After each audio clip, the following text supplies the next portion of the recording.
हे दृश्य बघतोय, राहुल गांधी यांनी आज दिवसभरामध्ये या जखमी झालेल्या आंदोलक विद्यार्थ्यांची भेट घेतलेली आहे आणि आता राहुल गांधी आपल्याला या दृश्यांमध्ये दिसत आहेत। जंतर मंतरकडे रवाना होताना राहुल गांधी दिसत आहेत, काँग्रेसच्या नेत्या प्रियंका गांधी दिसत आहेत आणि त्यासोबतच काँग्रेसचे खासदार, काँग्रेसचे कार्यकर्ते आपल्याला या दृश्यांमध्ये दिसत आहेत। काल जो विद्यार्थ्यांवर लाठीचार्ज करण्यात आला, अमानुषपणे लाठीचार्ज करण्यात आला दिल्ली पोलिसांकडून, याबद्दल राहुल गांधी यांनी संताप व्यक्त केलेला आहे। सकाळीच त्यांनी या सगळ्या जखमी विद्यार्थ्यांची भेट घेतली, रुग्णालयामध्ये जाऊन त्यांची विचारपूस केली, त्यासोबतच सरकारवर त्यांनी हल्लाबोल केल्याचं पाहायला मिळालं। ओम बिर्ला यांची सुद्धा काही वेळापूर्वी भेट घेतलेली आहे। सगळे काँग्रेसचे खासदार आपल्याला पाहायला मिळत आहेत या दृश्यांमध्ये। जंतर मंतरकडे आता हे खासदार रवाना होतील। कर्नाटकचे मुख्यमंत्री सुद्धा आपल्याला या दृश्यांमध्ये दिसत आहेत। देशभरातले सगळे खासदार काँग्रेसचे राहुल गांधी यांच्या सोबत आहेत। काही वेळापूर्वी इंडिया आघाडीच्या शिष्टमंडळानं लोकसभा अध्यक्ष ओम बिर्ला यांची भेट घेतलेली आहे। देशभरातून संताप व्यक्त होतोय ज्या पद्धतीनं दिल्ली पोलिसांनी लाठीचार्ज केला काल, त्यामध्ये जखमी झालेले विद्यार्थी, रक्तबंबाळ झालेले विद्यार्थी आणि सोशल मीडियावर प्रचंड संताप व्यक्त होताना पाहायला मिळतोय। तर दुसरीकडे नीट पेपर फुटी प्रकरणी सरकार दोषींवर कठोर कारवाई करणार असल्याचं पंतप्रधान मोदी यांनी काल एनडीएच्या झालेल्या बैठकीत म्हटलेलं आहे। राहुल गांधी आता जंतर मंतरकडे रवाना होतील, त्याआधी त्यांनी आपल्या खासदारांशी चर्चा केलेली आहे। कालच राहुल गांधी यांनी पंतप्रधान नरेंद्र मोदी हे तरुण विरोधी पंतप्रधान असल्याची टीका केलेली होती आणि त्यानंतर आज सकाळी त्यांनी जखमी विद्यार्थ्यांची भेट घेतली, त्यानंतर ते ओम बिर्ला यांच्या भेटीसाठी पोहोचले होते। आता राहुल गांधी जंतर मंतरवर जातील। सीजेपीचे संस्थापक अभिजित दिपके यांची ते भेट घेतील, त्यानंतर आंदोलकांची भेट घेतील। तर दुसरीकडे सोनम वांगचुक यांना खासगी रुग्णालयामध्ये दाखल करण्याची परवानगी देण्यात आलेली आहे। काल झालेल्या अमानुष लाठीचार्जच्या विरोधामध्ये दिल्ली कोर्टामध्ये याचिका दाखल करण्यात आली होती, मात्र कोर्टानं तत्काळ सुनावणी घेण्यास नकार दिलेला आहे। या सगळ्या घडामोडी घडतायत आणि अभिजित दिपके यांनी सुद्धा सकाळी पत्रकारांशी आणि माध्यमांशी बोलताना सांगितलं की कशा पद्धतीनं दिल्ली पोलीस गुंडांसारखे वागत होते, अशा प्रकारचा आरोप अभिजित दिपके यांनी केलेला आहे। एकंदरीतच ज्या पद्धतीनं अमानुष मारहाण केली गेली, लाठीचार्ज करताना सुद्धा काही नियम पाळायला हवे होते, मात्र ते पाळले गेले नाहीत असा आरोप सुद्धा विरोधकांनी केलेला आहे, सीजेपी पार्टीनं केलेला आहे। आंदोलक विद्यार्थ्यांच्या पाठीवर, पोटावर, डोक्यावर, काही मुलींच्या तर मानेवर, काही मुलींचे कपडे फाडले, अशा प्रकारचाही आरोप होतोय आणि त्यामुळे काल सुद्धा सभागृहामध्ये, दोन्ही सभागृहामध्ये विरोधकांनी हा मुद्दा उचलून धरलेला होता आणि जोरदार अशा प्रकारचं रणकंदन झालं। काल सुद्धा दिवसभरासाठी दोन्ही सभागृह तहकूब करण्यात आली। आज सुद्धा विरोधकांनी नीट पेपर फुटी संदर्भात चर्चा करावी अशी मागणी लोकसभेत सुद्धा केली, राज्यसभेत सुद्धा केली, मात्र सरकार याच्यावर चर्चा करायला तयार नसल्यामुळे आज पुन्हा एकदा विरोधकांनी गदारोळ केल्यानंतर दोन्ही सभागृहांचं कामकाज तहकूब करण्यात आलं। जंतर मंतरवर तरुणाई पुन्हा एकदा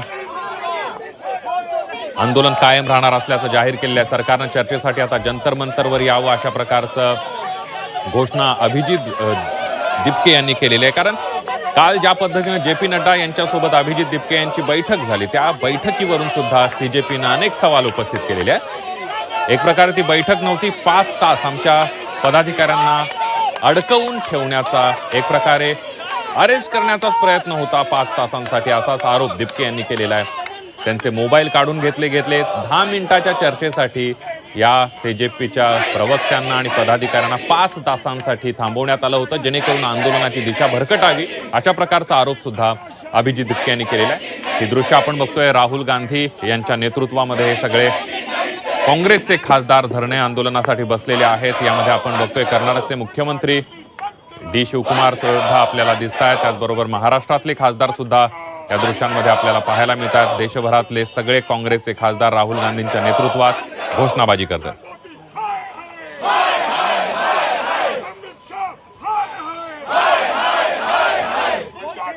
बंद करो, बंद करो, बंद करो, मोदी नहीं चलेगी, नहीं चलेगी, गुंडागर्दी नहीं चलेगी, नहीं चलेगी, पाकिस्तानी गुंडागर्दी नहीं चलेगी, नहीं चलेगी, पाकिस्तानी तानाशाही नहीं चलेगी, नहीं चलेगी, पाकिस्तानी तानाशाही नहीं चलेगी, नहीं चलेगी, पाकिस्तानी गुंडागर्दी नहीं चलेगी, नहीं चलेगी, पाकिस्तानी तानाशाही नहीं चलेगी, नहीं चलेगी। Narendra Modi down down down down down, Narendra Modi down down down down down, Narendra Modi down down down down down, काँग्रेसच्या आंदोलनस्थळी पोहोचलेले आहेत। राहुल गांधींच्या नेतृत्वात संसदेतले विरोधी पक्षनेते लोकसभेचे विरोधी पक्षनेते राहुल गांधी यांच्या नेतृत्वात काँग्रेसनं आता हे धरणं आंदोलन सुरू केलेलं आहे। मोदी सरकार आणि पंतप्रधान नरेंद्र मोदी, केंद्रीय गृहमंत्री अमित शहा यांच्या विरोधात जोरदार घोषणाबाजी काँग्रेसच्या खासदारांकडून सुरू करण्यात आलेली आहे।